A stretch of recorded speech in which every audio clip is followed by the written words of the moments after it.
Hello. Hello and a very warm welcome to this session of Times Lit Fest. I am Abhinav Garg. I'm an assistant editor with the Times of India Delhi.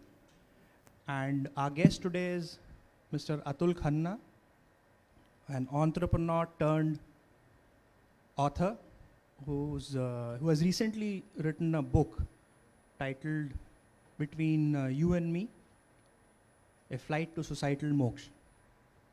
Before we start the session, I would request if you could all put your mobiles on silent mode, or even better, if you could switch it off. Thank you.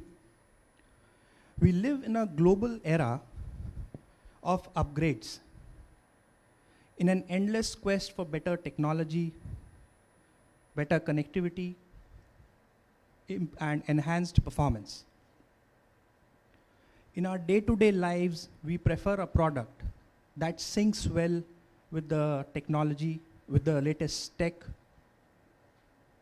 reduces hassles, is easy to understand and operate, and then contributes in our overall productiveness. Be it our phones, be it our laptops, computers, even cars, everything is becoming smarter. And it is all due to periodic updates and periodic upgradations. We refresh our Twitter and Facebook feeds, I think every hour, every minute sometimes, to know what's happening across the world, to get information and to form views, form opinions.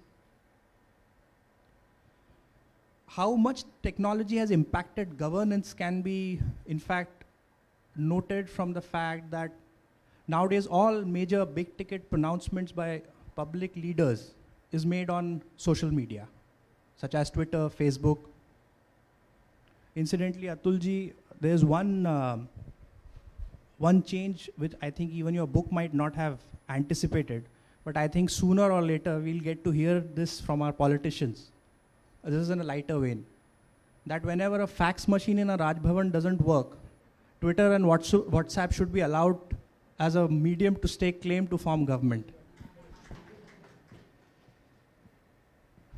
But why is it that in our private lives we have the latest technology, the latest tech, which we want excellent services, but when it comes to our public dealings, when it comes to our interaction with government, we remain ignorant at best or indifferent at worst to our laws and to the Constitution of India, which has provided that overarching framework within which structures operate in this country.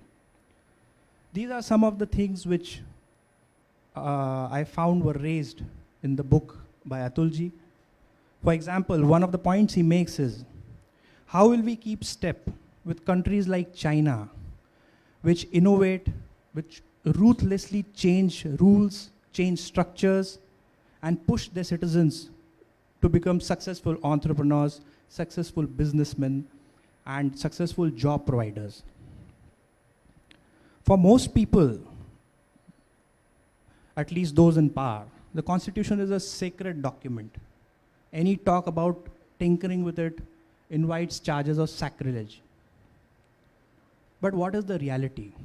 Is it a hallowed document, or as the farmers who descended upon Delhi just a few days back would argue, that the structures produced by this hallowed document have actually hollowed out and need a reform?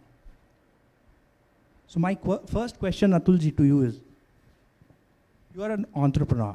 What made you write a book on constitutional structures, and what is the basic theme of your book?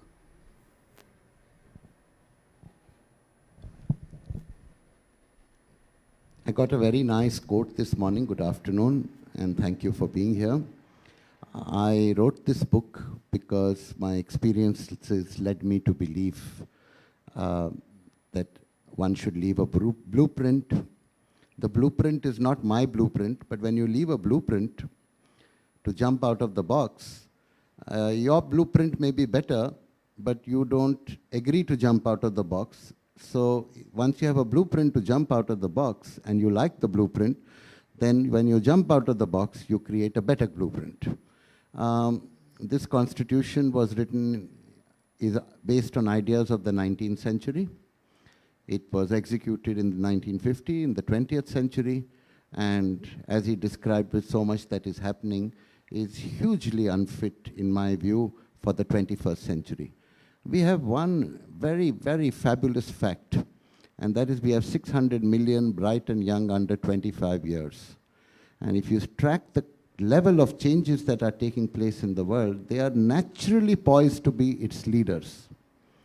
And when you are naturally poised to be its leaders and you are in a structure which could end up making them its victims, you start questioning.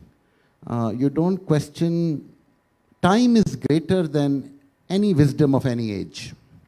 And that's what I led to believe. And I wanted to have this conversation from a citizen to a fellow citizen.